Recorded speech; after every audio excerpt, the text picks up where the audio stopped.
ఈ video inter first year and inter second year స్టూడెంట్స్కి, mainly inter first year స్టూడెంట్స్కి, ఎందుకంటే ఇంటర్ సెకండ్ ఇయర్ స్టూడెంట్స్కి కొంచెం దీని గురించి ఐడియా ఉంటుంది. అంటే ఈ వీడియోలో నేను బయట కోచింగ్లో జరిగే కొన్ని థింగ్స్ అంటే మనకి ఎట్లా అనిపిస్తాయి అంటే ఇవి చాలా చాలా ఇంపార్టెంట్. అసలు దీనివల్ల మన జేఈ ప్రిపరేషన్ మొత్తం దీని మీదే డిపెండ్ అయ్యి ఉంది అన్నట్టు అనిపిస్తుంది. కానీ యాక్చువల్ రియాలిటీ వేరు. సో దాని గురించి డిస్కస్ చేయబోతున్నా. అండ్ ఈ వీడియో ఎందుకు చేస్తున్నా అంటే మీకు దీని గురించి ముందే తెలిస్తే మీరు దీనికి ఎఫెక్ట్ అవ్వరు. ఎందుకంటే చాలామంది స్టూడెంట్స్, నేను ఊరికే చెప్పట్లేదు, దీనిలో నేను ఒకప్పుడు అదే కోచింగ్లోకి వెళ్ళి సఫర్ అయిన స్టూడెంటే. అండ్ మీ సీనియర్స్ని అడగండి, మీ ఫ్రెండ్స్ని అడగండి, చాలామంది దీని త్రూ అయితే వెళ్తారు అండ్ చాలా సఫర్ అవుతారు, చాలా మెంటల్ ప్రెషర్ ఉంటుంది. బట్ ఈ వీడియోలో అవన్నీ బ్రేక్ చేసి అసలు మీకు జేఈ క్రాక్ చేయాలి అంటే అసలు ఏం కావాలి, అసలు నిజంగానే ఇంపార్టెంటా కాదా అనే దాని గురించి డిస్కస్ చేస్తాం. సో నాకు అనిపించింది ఈ వీడియో చేయాలి, స్టూడెంట్స్కి చెప్పాలి అని. సో వీడియో ఎండ్ వరకు చూడండి. అండ్ అలాగే inter first and inter second year students ఎవరైతే ఈ జేఈ ప్రిపరేషన్లో ఉన్నారో వాళ్ళకి పక్కా షేర్ చేయండి.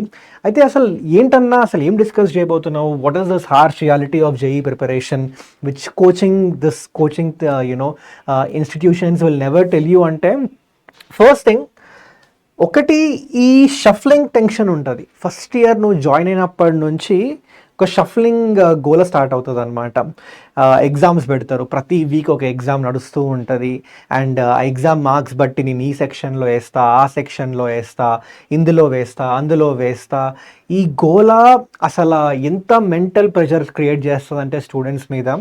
అసలు వాళ్ళు ఎందుకు ప్రిపేర్ అవుతున్నారు, అసలు నా ఎగ్జామ్ ఏంటి, ఆ ఎగ్జామ్ సిలబస్ ఏంటి, ఆ ఎగ్జామ్లో ఎన్ని మార్క్స్ తెచ్చుకుంటే నాకు సీట్ వస్తుంది, నేను ఎట్లా స్కోర్ చేయాలి, అది అసలు ఎట్లా ప్రిపేర్ అవ్వాలి, దీని గురించి అంతా పక్కకు పడేస్తాడు స్టూడెంట్ అంతా. ఆ స్టూడెంట్ మైండ్లో ఒకటే నడుస్తుంది, అరే షఫ్లింగ్ ఎగ్జామ్ ఉంది, ఈ వీకెండ్లో ఎట్లైనా చేసి మంచి మార్కులు తెచ్చుకోవాలరా, లేదంటే నన్ను ఆ సెక్షన్లో వేస్తారు, ఈ సెక్షన్లో వేస్తారు, ఆ సెక్షన్లోకి వెళ్తే ఏం రాదు, ఈ సెక్షన్లోకి వస్తేనే, ఈ సెక్షన్లో ఉంటేనే నేను టాప్ జేఈ ర్యాంక్ వస్తుంది నాకు అనే ఒక పర్సెప్షన్ అయితే కోచింగ్ క్రియేట్ చేస్తుంది. కానీ ఇక్కడ అర్థం కాని ఏంటంటే చాలామంది స్టూడెంట్స్ ఈ గోలలో కాపీ కొడతారు. వీకెండ్ టెస్ట్లో మార్కులు తెచ్చుకోవాలి, ఎందుకంటే ఒకటి అటు ఈ ప్రెషర్ ఉంటుంది, ఇంకో సైడ్ పేరెంట్స్ ప్రెషర్ కూడా ఉంటుంది. పాపం పేరెంట్స్ తెలియదు, పేరెంట్స్ ఏమనుకుంటారంటే ఆ సెక్షన్లో ఉంటేనే మీకు మంచి ఫ్యాకల్టీస్ వస్తారు, మంచిగా మీకు ర్యాంక్ వస్తుంది అనే ఒక దానిలో ఉంటారు. సో పేరెంట్స్ ఆ టెన్షన్ కూడా ఉంటుంది స్టూడెంట్స్కి, అరే మళ్ళీ మన పేరెంట్స్ ఏమనుకుంటారు, ఇంత ఫీజులు కడుతున్నారు, సో ఎట్లన్నా చేసి నేను టాప్ సెక్షన్లో ఉండాలి రాబాయ్, సో టాప్ సెక్షన్లో ఉండాలంటే నేను ఎట్లన్నా చేసి ఈ షఫ్లింగ్ టెస్టుల్లో మంచిగా పర్ఫామ్ చేయాలి, అట్లా పర్ఫామ్ చేయడానికి నేను కాపీ కొట్టినా పర్లేదు ఆ వీకెండ్ టెస్ట్లో, నేను ఎట్లన్నా చేసి ఆ సెక్షన్లో ఉండాలి. ఇలాంటి అంటే అసలు గోల్ ఏంటి, JEE exam, main JEE exam, అందులో మంచిగా స్కోర్ చేయాలి. అసలు ఈ షఫ్లింగ్ ఎగ్జామ్లు ఇవన్నీ అసలు మ్యాటరే అవ్వవు. మీకు ఇప్పుడు తెలియదు, కానీ 2 years తర్వాత వెన్ యూ లుక్ బ్యాక్ మీకు అనిపిస్తుంది, అరే ఏం షఫ్లింగ్ ఎగ్జామ్ రా, ఏందిరా ఈ గోల్ అంతా, అసలు జేఈ ఎగ్జామ్కి ఎక్కడరా సంబంధం అనేది. అంటే ఒక రకంగా మంచిదే, నేను దీన్ని తప్పు అనట్లేదు. మీకు ఆ వీకెండ్ టెస్ట్లు అన్నీ అంటే మీకు మొత్తం ప్రాపర్గా ఆ స్కెడ్యూల్ అంతా రెడీ చేసేసి ఏదైతే ఆ వీక్లో మీరు ఆ చాప్టర్ ప్రిపేర్ అయ్యిండ్రో దాని మీద వీకెండ్ టెస్ట్ మీరు పెడతారు. సో ఆ చాప్టర్కి సంబంధించి మీకు ఎంత ఎక్కింది, ఎక్కడెక్కడ మీకు మిస్టేక్స్ చేస్తున్నారు, ఎక్కడెక్కడ మీకు ఇష్యూ అవుతుంది, అవన్నీ మీకు తెలుస్తుంది, మంచిదే. మీరు దాని తగ్గట్టుగా ప్రిపేర్ అవ్వండి. అంతేగాని మీరు మీ main goal JEE exam crack చేయాలి, ఆ మెయిన్ గోల్ని వదిలేసి ఎట్లైనా చేసి టాప్ సెక్షన్లో ఉండాలనే గోల్ పెట్టుకొని మీరు ప్రిపేర్ అయితే అది కరెక్ట్ కాదు. ఎందుకంటే అది ఎక్కడో దగ్గర మిమ్మల్ని రాంగ్ డైరెక్షన్లో తీసుకెళ్తుంది అండ్ చాలా మెంటల్ ప్రెషర్ని క్రియేట్ చేస్తుంది. మేబీ ప్రతి టెస్ట్లో నువ్వు టాప్ చేయాలి లేదా మంచి స్కోర్ తెచ్చుకోవాలి అన్న రూల్ ఏం లేదు. కొన్నిసార్లు నీకు తక్కువ రావచ్చు and that is completely fine. నేను అదే అంటున్నా కదా, కొన్నిసార్లు నీకు కొన్ని టాపిక్స్ అర్థం కావేమో, లేదా ఆ వీక్ నీకు హెల్త్ బాగాలేదేమో, లేదా ఫర్ సమ్ రీజన్ ఆ వీక్లో నువ్వు సరిగ్గా పర్ఫామ్ చేయలేదు. And I'm telling you know, it's completely fine. ఎందుకంటే ఆ వీకెండ్ ఎగ్జామ్ నీదేం డిసైడ్ చేయదు నీ ఫ్యూచర్. ఈ షఫ్లింగ్ చేసిన తర్వాత నువ్వు ఏ సెక్షన్లో ఉన్నావో అది డిసైడ్ చేయదు నీ ఫ్యూచర్. నువ్వు ఫైనల్ జేఈ ఎగ్జామ్ రోజు నువ్వు ఎట్లా రాసినావు, అందులో ఎంత స్కోర్ వచ్చిందో అది డిసైడ్ చేస్తుంది, అది మాత్రమే డిసైడ్ చేస్తుంది. సో ఆ గోల్ను మర్చిపోకు నాన్న, అస్సలు మర్చిపోకు. నీ కోచింగ్లో ఇది చాలామంది చేస్తుంటారు కానీ నీ మైండ్ని స్ట్రాంగ్గా పెట్టుకో. నువ్వు ఏం చెప్తావు అంటే ఇదంతా నీకు షఫ్లింగ్ చేసినా ఏం చేసినా నువ్వు క్లారిటీ తెచ్చుకో. ఆ వీక్లో ఆ టాపిక్స్ నీకు అర్థమైనాయా. అండ్ కొన్నిసార్లు ఏమవుతుందంటే ఆ పేపర్లు కూడా చాలా టఫ్గా, ఈ కోచింగ్లో మనకు చెప్పలేము, ఆ పేపర్స్ కూడా చాలా టఫ్గా క్రియేట్ చేయొచ్చు. ఓకే, అంటే ఎవరికైతే కొన్నిసార్లు ఏమవుతుందంటే మీ కాలేజ్లో మంచి foundation 6th class 7th class నుంచి ఐఐటీ జేఈ ఫౌండేషన్ తీసుకున్న స్టూడెంట్స్ ఉంటారు, వాళ్ళు మంచి పర్ఫామ్ చేస్తారు. నువ్వు అప్పుడప్పుడే ఐఐటీ జేఈకి ప్రిపరేషన్ స్టార్ట్ చేసి ఉంటావు, నీకు కాన్సెప్ట్ ఎక్కుతూ ఉంటుంది, కానీ వాళ్ళ లెవెల్లో నువ్వు చేయలేకపోతావు. అప్పుడు నీకేమనిపిస్తుంది అంటే నేను వేస్ట్ కానీ నాకేం రాదు అనిపిస్తుంది. కానీ రియాలిటీ ఏంటంటే నువ్వు మంచిగానే ప్రిపేర్ అవుతున్నావు. మేబీ ఆ ఎగ్జామ్ చూసుకొని నీకు నువ్వు ఒక ఒక ఒపీనియన్ క్రియేట్ చేసుకోకు. నువ్వు జస్ట్ ఈ క్లారిటీ పెట్టుకో దట్ ఆ వీక్లో కవర్ చేసిన చాప్టర్స్ నీకు మంచిగా అర్థమైనాయా. నువ్వు జేఈ పీవైక్యూ సాల్వ్ చేస్తున్నావు కదా, పీవైక్యూ బుక్ ఉంది కదా, ఈ వీకెండ్ టెస్టులు లేదు సరిగ్గా, అసలు ఆ ఎగ్జామ్స్లో నాకు మంచిగా రావట్లేదు, ఆ ఎగ్జామ్స్ అంటే నేను పీవైక్యూస్తో కంపేర్ చేస్తా దాని లెవెల్ చాలా హై ఉంది, నాకు ఎక్కట్లేదు అంటే ఇట్స్ కంప్లీట్లీ ఫైన్, యాక్సెప్ట్ చేయి. అది యాక్సెప్ట్ చేసి నువ్వు జేఈ పీవైక్యూ సాల్వ్ చేస్తున్నప్పుడు నువ్వు కంఫర్టబుల్గా సాల్వ్ చేయగలిగినావు అనుకో, సూపర్, మంచిగా సాల్వ్ చేస్తున్నావు అనుకో, సూపర్. నీకు ఆ వీక్లో ఆ టాపిక్స్ అని అర్థమైనాయా, సూపర్. సో దాని తగ్గట్టుగా దాన్ని ట్రాక్ చేసుకుంటూ వెళ్ళు. సో అలా నువ్వు వెళ్తూ ఉన్నావు అనుకో, ఖచ్చితంగా నీకు ఫైనల్ జేఈ ప్రిపరేషన్ నీది రైట్ ట్రాక్లో ఉంటుంది అండ్ ఫైనల్ జేఈ ఎగ్జామ్లో మంచిగా పర్ఫామ్ చేస్తావు. ఈ షఫ్లింగ్ టెస్ట్లు వీటిని సీరియస్గా తీసుకోకు, వీటి మీద నీ లైఫ్ ఏం డిపెండ్ అయ్యలేదు. సో వీటిని సీరియస్గా తీసుకొని మెంటల్ ప్రెషర్ క్రియేట్ చేసుకోకు, అది ఫస్ట్ థింగ్. ఇది కోచింగ్ మీకు చెప్పదు, ఎందుకంటే కోచింగ్ చెప్పేస్తే ఆటోమేటిక్గా అప్పుడు స్టూడెంట్స్ కోచింగ్కి at the end of the day top rankers కావాలి. ఓకే, ఇప్పుడు నీ ప్రిపరేషన్ లెవెల్కి నువ్వు ఎన్ఐటీ, ఒక మంచి ఎన్ఐటీ, ఒక టాప్ 10 టాప్ 15 ఎన్ఐటీస్కి వెళ్ళే ఛాన్స్ ఉంది. అది నీకు చాలా మంచిది. అంటే నువ్వు వచ్చే బ్యాక్గ్రౌండ్ నుంచి నువ్వు చేసే ప్రిపరేషన్ లెవెల్కి ఆ లెవెల్కి వెళ్ళడం నీకు చాలా పెద్ద. కానీ కోచింగ్కి నువ్వు పనికిరావు. కోచింగ్కి కావాల్సింది toppers, IIT Bombay, IIT Kharagpur, IIT కాన్పూర్కి వెళ్ళిన స్టూడెంట్స్ కావాలి. ఎందుకంటే వాళ్ళు ఆబ్వియస్లీ చూపించుకోవాలి కదా, అడ్వర్టైజ్మెంట్ చేసుకోవాలి కదా. ఓకే, అక్కడ నుంచే కదా వచ్చేది బిజినెస్ అంతా కూడా. ఓకే, అంటే నేను ఈ ఇండస్ట్రీలో ఉన్నా కాబట్టి నేను చెప్తున్నా, రియాలిటీ చెప్తున్నా మీకు, ఏమున్నా కుల్లకోలో చెప్తా మీకు. ఓకే, నాకు మీతో డిస్కషన్లో ఎలాంటి అటు మాట ఇటు మాట ఏముండదు, ఏమున్నా మీకు రియాలిటీ చెప్తా. ఎందుకంటే at the end of the day నాకు మీరు కరెక్ట్ డైరెక్షన్లో ఉండడం ఇంపార్టెంట్, మీకు రియాలిటీ తెలుసుకొని దాని తగ్గట్టుగా ప్రిపేర్ అవ్వడం ఇంపార్టెంట్. సో ఇది కోచింగ్ మీకు చెప్పదు, గుర్తుపెట్టుకోండి. సెకండ్ ఇంపార్టెంట్ థింగ్ నాన్న, నీ సెక్షన్ అనేది నీ రిజల్ట్ డిసైడ్ చేయదు. ఇప్పుడు చాలామంది స్టూడెంట్స్ నేను వింటూ ఉంటాయి, ఇది అన్న నాకు లోవర్ సెక్షన్ వచ్చింది, లేదా నా టైంలో నేను ప్రిపేర్ అయిన టైంలో కూడా ఇది ఉండే, ఎప్పటి నుంచో ఉండే ఈ సిస్టమ్ అంతా. అంటే ఏం చేస్తారంటే షఫ్లింగ్ టెస్ట్లో సరిగ్గా మార్కులు రాకపోతే లోవర్ సెక్షన్లో వేస్తారు, ఆ లోవర్ సెక్షన్కి ఒక పేరు పెడతారు, ఏదో ఒక పేరు పెడతారు, మస్తు పేర్లు ఉంటాయి దానికి. ఓకే, ఆ పేర్లు పెట్టేసి అక్కడ ఏం ఒక పర్సెప్షన్ ఎలా క్రియేట్ చేస్తారంటే ఆ లోవర్ సెక్షన్లో ఉంటే ఇంకా నీకు జేఈ పనికిరాదు, నువ్వు ఐపీఈ లేదా ఎఫ్సెట్ఏ నీకు దిక్కు, ఇంకా అదే ప్రిపేర్ అవ్వు అన్న పర్సెప్షన్లో ఉంటారు. కానీ నేనేమంటా అంటే నీ సెక్షన్ డిసైడ్ అవ్వదు. దీనికి బెస్ట్ ఎగ్జాంపుల్ చెప్తా. నేను ప్రిపేర్ అయ్యేటప్పుడే నా కాలేజ్లో కూడా ఇట్లా సెక్షన్స్ అన్నీ ఉంటుండే. అయితే ఒక 2-3 స్టూడెంట్స్ ఈ లోవర్ సెక్షన్లో వెళ్ళిండ్రు, సరిగ్గా పర్ఫామ్ చేయలేదు స్టార్టింగ్లో, పాపం ఎగ్జామ్స్లో సరిగ్గా పర్ఫామ్ చేయలేదు, అర్థం కాలేదు వాళ్ళకి. సో ఆ లోవర్ సెక్షన్స్కి వెళ్ళిండ్రు. కానీ ఫైనల్ జేఈ ఎగ్జామ్ అయిపోయిన తర్వాత టాప్ సెక్షన్లో ఉన్న స్టూడెంట్స్ కన్నా వాళ్ళకి బెటర్ ర్యాంక్ వచ్చింది అండ్ వాళ్ళకి మంచి కాలేజ్లోకి వెళ్ళిండ్రు అందరికన్నా. అంటే పాయింట్ ఏంటంటే నువ్వు ఏ సెక్షన్లో ఉన్న, యాజ్ ఐ సెడ్, నీకు తెలుసు నీ దగ్గర జేఈ ఎగ్జామ్ ఉంది, దాని సిలబస్ ఉంది, నీకు దగ్గర పీవైక్యూస్ ఉన్నాయి, నీ దగ్గర అసలు ఆ ఎగ్జామ్ లెవెల్ ఏంటో అవన్నీ నీకు అవైలబుల్ ఉన్నాయి. సో దాని తగ్గట్టుగా నువ్వు ప్రిపేర్ అవ్వుకుంటూ వెళ్ళు. నువ్వు ఏ సెక్షన్లో ఉంటే ఏంటి, ఏ సెక్షన్లో ఉన్నా లెటర్స్ సే ఒక చాప్టర్ ఉంది, ఓకే, ఆ చాప్టర్కి సంబంధించి అదే కాన్సెప్ట్ ఉంటుంది. మేబీ ఫ్యాకల్టీస్ అన్న మంచిగా లేరు. ఇప్పుడు కొంతమంది అంటారు, అన్న నాకు ఆ లోవర్ సెక్షన్లో వచ్చే ఫ్యాకల్టీస్ సరిగా చెప్పారన్నా, వాళ్ళు జస్ట్ ఐపీ లెవెల్కి చెప్తారన్న అని నీకు అనిపిస్తుంది అనుకో. అప్పుడు ఏం చేస్తావు తెలుసా, సరే నీ కాలేజ్ మీద డిపెండ్ అవ్వకు, నువ్వు ఆన్లైన్ తీసుకో. ఆన్లైన్లో మన దగ్గర ఇప్పుడు నేను పీడబ్ల్యూ కోర్స్ మాత్రమే తీసుకోనట్లేదు, నీ ఇష్టం రాబాయి, నీకు ఆన్లైన్లో చాలా కంపెనీస్ ఉన్నాయి, నీకు ఏ బ్యాచ్ మంచిగా అనిపిస్తే, ఎవరి నుంచి నేను నేర్చుకుంటే నాకు ఎక్కుతుంది అని నీకు ఆ ఫీలింగ్ వస్తే ఆ బ్యాచ్ తీసేసుకొని దాని నుంచి ప్రిపేర్ అవ్వు జేఈకి. నీ కాలేజ్లో ఓన్లీ ఐపీ లెవెల్కి ప్రిపేర్ అవ్వు. అంటే నేనేమంటున్నా అంటే నువ్వు ఆ సెక్షన్లకు వెళ్ళిపోయినంత మాత్రాన రిజల్ట్ ఇంకా డిసైడ్ చేసుకోకు, అంతే నా జీవితం, నేను ఐపీ ఎఫ్సెట్లా కాదు. నీకు ఇంకా ఉంది, టైం ఉంది.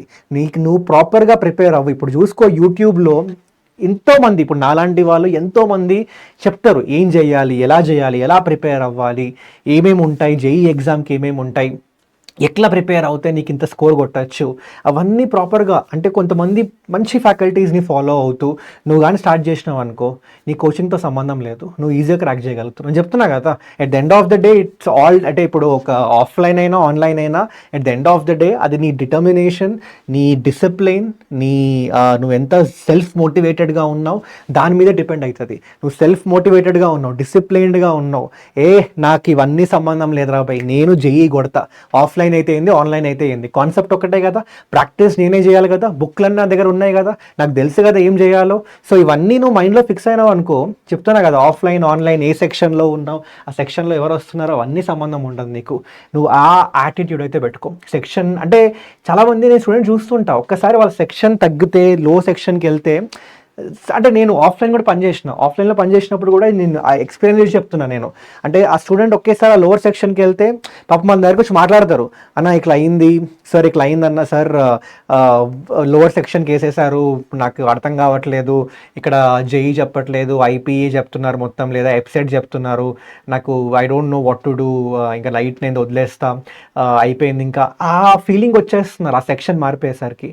నో, నీ సెక్షన్ అనేది నీ రిజల్ట్ డిసైడ్ చేయదు. యాజ్ ఐ సెడ్, నీ గోల్ ఫైనల్ జేఈ ఎగ్జామ్లో, ఆ ఎగ్జామ్లో నువ్వు ఎలా పర్ఫామ్ చేయాలి, దాని తగ్గట్టుగా ఈ 2 ఏళ్ళు నువ్వు ప్రిపేర్ అవుతున్నావు. ఓకే, దాని మీదనే ఫిక్స్ చేసుకొని పెట్టుకో. Okay, and third most important thing నాన్న, ఇది మేనేజ్మెంట్ నుంచి ప్రెషర్ ఉంటుంది మీకు, టీచర్స్ నుంచి ప్రెషర్ ఉండదు. మేబీ చాలా తక్కువ, రేర్ కేసెస్. నేను చూసినప్పుడు అయితే టీచర్స్ వచ్చి మిమ్మల్ని, అరే చదవండిరా, మంచి మార్కులు తెచ్చుకోండిరా, ఎందుకు రావట్లేదురా మార్కులు, ఏమో నా టైంలో అయితే నా టీచర్స్ అయితే ఎప్పుడు మంచిగా కాన్సెప్ట్ చెప్పిండ్రు, వెళ్ళిపోయిండ్రు. చాలా రేర్గా మాకు నీకెందుకు మార్కులు రావట్లేదని మమ్మల్ని మా వెనకాల పడి దొబ్బడం లాంటిది మా టీచర్స్ అయితే చేయలేదు. బట్ మేనేజ్మెంట్ నుంచి ఉంటుంది, మీకు మేనేజ్మెంట్ నుంచి ఉంటుంది. అంటే లైక్ ఆ పర్టిక్యులర్ కాలేజ్లో ప్రిన్సిపల్స్ ఉండొచ్చు, లేదా వీపీస్ ఉండొచ్చు, లేదా చాలామంది ఉంటారు. ఓకే, వాళ్ళకి ఏంటంటే at the end of the day I will not say వాళ్ళు తప్పు చేస్తున్నారని చెప్పట్లేదు. ఓకే, వాళ్ళు మంచిగా చేస్తున్నారు. అలా పుష్ చేస్తే స్టూడెంట్స్ చదువుతారు కంప్లీట్లీ, అంటే కొంతమంది స్టూడెంట్స్కి అలా పుష్ చేస్తేనే చదువుతారు కాబట్టి మంచిదే. కానీ అది ఒక లిమిట్ వరకు మంచిది. ప్రతిసారి ప్రతి వీకెండ్ వచ్చి అసలు ఏం చదువుతున్నావు రాబాయ్, నీకేం రాదు రాబాయ్, అసలు నువ్వు ఇంతే పనికిరావు నువ్వు, ఇంకా నీ ఐఐటీ లైట్, ఇంకా మీ పేరెంట్స్ని మేనేజ్మెంట్ కోటా సీట్ రెడీ చేసుకోమని చెప్పు, ఇలాంటివి చాలా జరుగుతూ ఉంటాయి. ఎందుకంటే as I said, at the end of the day ఆ కోచింగ్కి కావాల్సింది టాప్ ర్యాంకర్స్. ఓకే, వాళ్ళకి కావాల్సింది ఐఐటీకి ఎంతమంది వెళ్ళారు, అండ్ ఐఐటీలో కూడా టాప్ ఐఐటీస్కి ఎంతమంది వెళ్ళారు. ఎందుకంటే నువ్వు బయట అడ్వర్టైజ్మెంట్స్ చూసినా, న్యూస్ పేపర్లు చూసినా, ఏం చూసినా, అక్కడ ఎవరిని ఎప్పుడైనా చూసినావా ఇంతమంది స్టూడెంట్స్ ఎన్ఐటీస్కి వెళ్ళారు, లేదా ఇంతమంది నా స్టూడెంట్స్ ఈ ఎన్ఐటీస్కి వెళ్ళారు, లేదా ట్రిపుల్ ఐటీస్కి లేదు, ఐఐటీసే ఉంటుంది అక్కడ మెయిన్. ఎందుకంటే ఐఐటీ అంటే ఒక బ్రాండ్ కదా, ఐఐటీలో కూడా టాప్ ఐఐటీస్ మాత్రమే వాళ్ళు అడ్వర్టైజ్ చేసుకుంటారు. సో వాళ్ళ ఫోకస్ అంతా కూడా ర్యాంకర్స్ మీద ఉంటుంది. వాళ్ళకి ఎట్లైనా చేసి టాప్ ర్యాంకర్స్ కావాలి, వాళ్ళ ప్లేస్లో వాళ్ళు కరెక్ట్ ఉన్నారు, వాళ్ళకి టాప్ ర్యాంకర్స్ కావాలి. కానీ నువ్వు వాళ్ళ మాటలని సీరియస్గా తీసుకొని వాళ్ళు చెప్తే అరే అయిపోయింది రాబాయ్ నా జీవితం అని నువ్వు అనుకున్నావు అనుకో, అది నీకు నువ్వు బిస్కెట్ చేసుకుంటున్నట్టే. ఎందుకంటే వాళ్ళకి తెలియదు నీ క్యాలిబర్ ఏంటో, వాళ్ళకి తెలియదు అసలు నువ్వు ఏంటో అని తెలియదు నా వాళ్ళకి. ఏదో ఆ వీకెండ్లో ఇప్పుడు లెట్స్ మార్కులు చూసుకుంటారు, ఎందుకు రావట్లేదు, వాళ్ళకి వచ్చినాయి కదా, వాడికి వచ్చినాయి కదా మార్కులు, మరి నీకెందుకు రావట్లేదు మార్కులు, తప్పు టీచర్ది కాదు, నువ్వు సరిగ్గా ప్రాక్టీస్ చేయట్లేదు అంటే వాళ్ళు నీలాగా నీ దగ్గరకు వచ్చి అర్థం చేసుకోరు ఎక్కడ తప్పు అవుతుంది, అసలు ఈ కాన్సెప్ట్ ఎక్కిందా లేదా, కాన్సెప్ట్ ఎక్కితే అసలు ఎక్కడ ఇష్యూ వస్తుంది, మ్యాథ్స్లో ఇష్యూ వస్తుందా, ఫిజిక్సా కెమిస్ట్రీయా, ఫిజిక్స్లో ఇష్యూ వస్తుంది అంటే అసలు నీకు బేసిక్స్ అర్థమవుతున్నాయా లేదా, ఎక్కడెక్కడ నీకు అసలు నువ్వు రిలేట్ చేయగలుగుతున్నావా రియల్ లైఫ్కి, నువ్వు బట్టి కొడుతున్నావా, నీ అప్రోచ్ కరెక్ట్ ఉందా, ఆ చాప్టర్ చదివే అప్రోచ్ కరెక్ట్ ఉందా. ఇంత డెప్త్లోకి ఎవరు వెళ్ళరు, ఎందుకంటే వాళ్ళు చెప్పినా కదా జస్ట్ అనేసి వెళ్ళిపోతారు. నువ్వు సీరియస్గా తీసుకోకు, లైట్ తీసుకో. చెప్పినా కదా, ఫైనల్ నీ గోల్ జేఈ క్రాక్ చేయాలి, జేఈ ఎగ్జామ్లో నా బెస్ట్ ఇవ్వాలి. దానికోసం ఇవన్నీ పెద్దగా ఫరక్ పడవు. నువ్వు 2 ఏళ్ళ తర్వాత ఇవన్నీ వెనక్కి చూసుకుంటే ఇవన్నీ ఒక్కడికి గుర్తుంటుంది నీకేం గుర్తుంటుంది అంటే, అరే షట్ ఇంతేనారా జేఈ ఎగ్జామ్, అరే అంటే ఇంతేనా జేఈ ఎగ్జామ్. నిజంగా చాలామంది స్టూడెంట్స్ అంటారు జేఈ ఎగ్జామ్ ఇంతేనా అన్న, అరే నాకు తెలియదన్నా ఈ 2 ఏళ్ళు ఒక్కొక్కరు వచ్చి ఒక్కొక్కడు ఎంత హైప్ చేసిపోయినరు, ఆ తర్వాత తీరా చూస్తే అరే నేను కొంచెం మంచిగా బేసిక్స్ అన్నీ నేర్చుకొని కరెక్ట్గా ప్రాక్టీస్ చేసి ఉంటే క్రాక్ చేసేవాళ్ళని, అనవసరంగా ఈ గోలలో పడి, ఈ షఫ్లింగ్ గోలలో పడి, సెక్షన్ గోలలో పడి, ఈ మేనేజ్మెంట్ వచ్చి గది మాట ఈ మాట అనేసి నేను దాన్ని సీరియస్గా తీసుకొని నేను ఇంకా డిసప్పాయింట్మెంట్ అయిపోయి డిప్రెషన్లోకి వెళ్ళిపోయి గది చేసి ఇది చేసి అంతా లైట్ తీసుకున్నా మొత్తం బిస్కెట్ అయిపోయింది అనే ఫీలింగ్ ఉంటుంది. సో మీరు చేయకండి అది. ఓకే, సో మళ్ళీ చెప్తున్నాను, all these things are not really going to matter. ఇవి మెయిన్ 3 థింగ్స్ హైలైట్ చేసిన మీకు. ఓకే, అండ్ ఇవి కాకుండా ఇంకా ఉంటాయి, బట్ ఈ థింగ్స్ అయితే మీరు గుర్తుపెట్టుకోండి. అంటే నేను ఎక్స్పీరియన్స్ చేసిన, చాలామంది స్టూడెంట్ ఎక్స్పీరియన్స్ చేసిండ్రు, and somehow I did not see any, అంటే ఎక్కువ వీడియోస్ చూడలేదు నేను ఇంటర్నెట్లో దీని మీద అడ్రస్ చేయడానికి. So I wanted to address this. So మీరు అన్నీ పెద్దగా పట్టించుకోకండి. అండ్ యాజ్ ఐ సెడ్, మీకు మీ కాలేజ్ కోచింగ్లో ఎక్కట్లేదు, నాకు సరిగ్గా చెప్పట్లేదు, అసలు ఆ పేజ్ చాలా ఫాస్ట్గా ఉంది, చాలా ఫాస్ట్గా చెప్పేస్తున్నారు, సిలబస్ చాలా ఫాస్ట్గా కంప్లీట్ చేస్తున్నారు, ఏమన్నా అంటే లేదు ఈ టైం లోపల సిలబస్ కంప్లీట్ చేయాలి మేము ఖచ్చితంగా అని ఫాస్ట్గా చెప్పేస్తున్నారు, ఏం ఎక్కట్లేదు. మీరు ఈ మోడ్లో వస్తే ఇంకా నా అయిపోయింది, ఇంకా నేను ఏం చేయలేను అంటే, ఒకప్పుడు అంటే వేరు, కానీ ఇప్పుడు మీ దగ్గర చాలా ఆప్షన్స్ ఉన్నాయి. మీ కోచింగ్ ఒక్కటే కాదు, మీరు వేరే దగ్గర నుంచి కూడా ఆన్లైన్లో కూడా మీరు కోచింగ్ తీసుకోవచ్చు. మన బ్యాచ్ ఉంది, డిస్క్రిప్షన్లో లింక్ ఉంటుంది, కావాలంటే మీరు అక్కడికి వెళ్ళి 11th క్లాస్, మీరు ఇంటర్ ఫస్ట్ ఇయర్ అయితే మనకు అర్జున బ్యాచ్ ఉంది, ఇంటర్ సెకండ్ ఇయర్ అయితే లక్ష జేఈ బ్యాచ్ ఉంది, వెళ్ళి చూడండి. మీకు ప్రాపర్ చాలా హార్డ్లీ ఎంత 5,000 రూపీస్ కూడా లేదనుకుంటా బ్యాచ్, అది 5,000 రూపీస్ లోపలనే మీకు మొత్తం కోచింగ్ ప్రొవైడ్ చేస్తున్నాం. అలానే క్వాలిటీ కాంటెంట్ ఇవ్వమా అంటే సేమ్ జేఈ లెవెల్ కాంటెంటే ఉంటుంది. ఓకే, అండ్ ఇంకా దాంతోపాటు చాలా ఎన్నో థింగ్స్ ప్రొవైడ్ చేస్తూ ఉంటాం, ఇలాంటి స్ట్రాటజీస్, ఇలాంటి గైడెన్స్ అంతా ఉంటుంది. అండ్ అంటే మా దగ్గరే కాదు, మీరు వేరే కంపెనీస్ చూసినా కూడా ఆల్మోస్ట్ వాళ్ళు ఇదే లెవెల్లో ప్రొవైడ్ చేస్తున్నారు వాళ్ళు. సో నీ దగ్గర ఆప్షన్స్ ఉన్నాయి. సో నువ్వు ఈ రీజన్స్ పట్టుకొని 2 ఇయర్స్ తర్వాత నేను జేఈ క్రాక్ చేయలేకపోయినా అని రిగ్రెట్ ఫీల్ అవుతే నువ్వు తప్పు చేస్తున్నట్టు, నువ్వు మిస్టేక్ చేస్తున్నట్టు. ఎందుకంటే యూ హ్యాడ్ అన్ ఆప్షన్, మీ దగ్గర ఆప్షన్ ఉంది, వేరే ఆల్టర్నేట్ ఆన్లైన్ కోచింగ్ తీసుకొని దాని నుంచి ఏవైతే మీకు కాలేజ్లో అర్థం కాని టాపిక్స్ అన్నీ కూడా అక్కడ నుంచి నేర్చుకోవచ్చు, రికార్డింగ్స్ అవైలబుల్ ఉంటాయి మీకు. ఓకే, అండ్ అలాగే మీకు మాక్ టెస్ట్లు ఉంటాయి. మీ కాలేజ్ మాక్ టెస్ట్ చాలా కష్టంగా అనిపిస్తే ఇక్కడ మీకు ఆన్లైన్లో జేఈ లెవెల్ మాక్ టెస్ట్ లేదా జేఈ పీవైక్యూస్ మీద మాక్ టెస్ట్లు ఉంటాయి. సో దాని నుంచి ఒక రియాలిటీ చెక్ వస్తుంది మీకు. ఇలా మీకు చాలా అవైలబుల్ ఉన్నాయి. సో మీరు కరెక్ట్గా డెసిషన్ తీసుకోలేదు, సో అది మాత్రం చేయకండి. 2 ఏళ్ళ తర్వాత ఇలా మీరు ఇవన్నీ రీజన్స్ పట్టుకొని రిగ్రెట్ అవ్వకూడదు, ఎందుకంటే మీ దగ్గర ఆప్షన్స్ ఉన్నాయి. సో మీకు ఏమైనా ఇలాంటివి అనిపిస్తుంటే మాత్రం డెఫినెట్లీ కన్సిడర్ దోస్ ఆప్షన్స్ అంటున్నాం. Okay, so that's it from this particular video. As I said, ఇది మీకు చెప్పాలనిపించింది. ఇవన్నిటిని మీరు సీరియస్గా తీసుకోకండి. ఇవన్నీ మీ జేఈ ప్రిపరేషన్లో ఫైనల్ ఎగ్జామ్లో ఒక 1% కూడా ఫరక్ పడదు. ఏం ఫరక్ పడుతుంది అంటే, నీకు ఆ కాన్సెప్ట్, ఆ చాప్టర్ ఎంత ఎక్కింది, నువ్వు ఎన్ని క్వశ్చన్స్లో ఎంత మంచిగా అప్రోచ్ అవ్వగలుగుతున్నావు, ఐడియా ఎంత ఫాస్ట్గా స్ట్రైక్ అయ్యింది, ఇవన్నీ మ్యాటర్ అవుతాయి. ఆ ఎగ్జామ్ టైం నువ్వు ఎంత మంచిగా మేనేజ్ చేసుకుంటున్నావు, నువ్వు పేపర్ని ఎంత స్మార్ట్గా అటెంప్ట్ చేయగలుగుతున్నావు, ఇవన్నీ మ్యాటర్ అవుతాయి. ఓకే, అండ్ ఇవన్నీ కూడా నువ్వు ఈ ఇందాక చెప్పినా కదా, అవన్నీ లేకుండా కూడా, ఈ షఫ్లింగ్ లేదా ఈ లోవర్ సెక్షన్ మేనేజ్మెంట్ ప్రెషర్ ఇవన్నీ ఏం లేకుండా కూడా నువ్వు మంచిగా క్రాక్ చేయొచ్చు. Okay, so that's it from this particular video. ఇంకేమైనా డౌట్స్ ఉంటే కామెంట్ సెక్షన్లో మెన్షన్ చేయండి. Till then, take care everyone. Bye guys.